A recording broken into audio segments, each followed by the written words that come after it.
রাস্তার ধারে পানিপুরি বিক্রি করছেন ভারতের প্রধানমন্ত্রী নরেন্দ্র মোদি। প্রথমে শুনলে একটু অবাক হওয়ারই কথা। পাঞ্জাবির ওপর কোটি পরা, চোখে চশমা, মাথায় শুভ্র চুল, মুখেও সাদা দাড়ি গোঁফ। একের পর এক পানিপুরি বানাচ্ছেন তিনি, তুলে দিচ্ছেন ক্রেতাদের হাতে। কিন্তু আসলে কি তিনি ভারতের প্রধানমন্ত্রী, নাকি তারই মতো দেখতে অন্য কেউ? বিস্তারিত জানবো নূর আফসারের রিপোর্টে। রাস্তার ধারে পানিপুরি বিক্রি করা লোকটাকে দেখে মনে হতে পারে নরেন্দ্র মোদি। তিনি আসলে ভারতের গুজরাটের অনিল ভাই থাকার।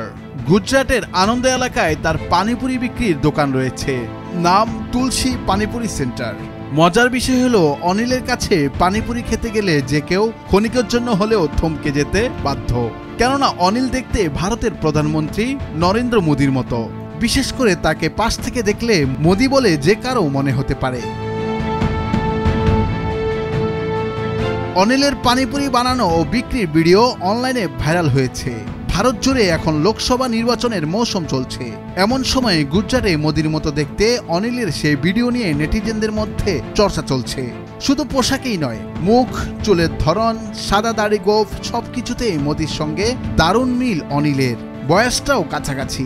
মোদির বয়স এখন ৭৩ বছর, অনিলের ৭১। তিনিও মোদির মতো গুজরাটেরই মানুষ।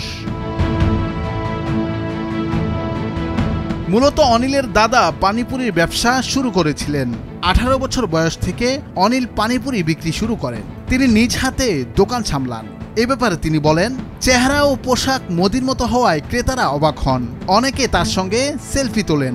মোদির মতো দেখতে হওয়ায় স্থানীয় লোকজন ও পর্যটকদের কাছে তিনি বেশ শ্রদ্ধা ও ভালোবাসা পান। মোদির মূল্যবোধ বেশ পছন্দ অনিলের। তিনি অনুপ্রাণিত। বিশেষ করে পরিষ্কার পরিচ্ছন্নতা নিয়ে মোদি যে প্রচার চালাচ্ছেন তা তিনি সমর্থন করেন, মানেনও। অনিল বলেন, মোদির কথা মেনে তিনি তার দোকান সবসময় পরিচ্ছন্ন রাখেন।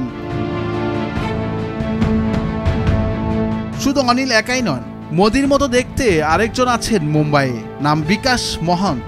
চলতি বছরের শুরুতে তার একটি ভিডিও অনলাইনে ছড়িয়ে পড়েছিল। বিশ্বের সবচেয়ে বড় গণতন্ত্রের দেশ ভারতে এবার ১৮তম লোকসভা নির্বাচন হচ্ছে। দেশটিতে মোট ৭ দফায় এই ভোট হবে। এবারে লোকসভা নির্বাচন হচ্ছে ৪৪ দিন সময় নিয়ে। এরই মাঝে টানা ২ বার ক্ষমতায় নরেন্দ্র মোদি। তৃতীয়বার ক্ষমতায় আসতে দৌড়ঝাঁপ ভারতের প্রধানমন্ত্রীর।